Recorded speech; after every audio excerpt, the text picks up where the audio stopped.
Hello everyone, today we will do the unboxing of the Oppo Reno 2F. I know this is not the new, but this is what I have got for you. So in the package we get some paper, we also get the Oppo Reno 2F, which has very nice design. We also get a case with it, which is nice of them, and we also get a headphone with it, which is very nice from the Oppo.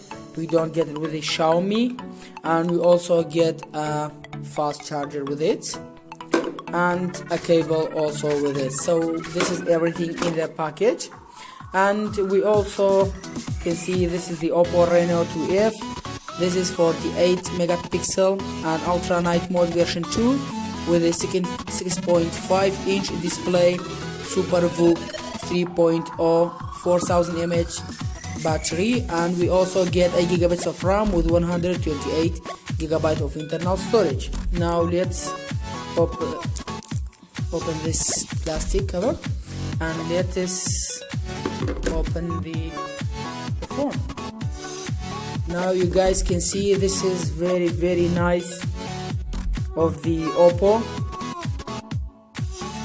Please guys, I really appreciate if you subscribe to my channel and like the video if you like it. This will be a huge support for me.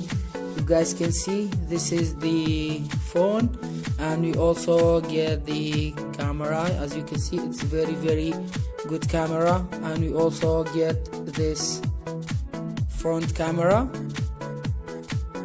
You guys can see we have the video, portrait, and some extra features. So guys, this was the unboxing of the Oppo Reno 2F. As soon as possible I'll do the speed test between this and the other phones. So guys, if you like it, please like the video. This will be a huge support for me. Thanks for watching, and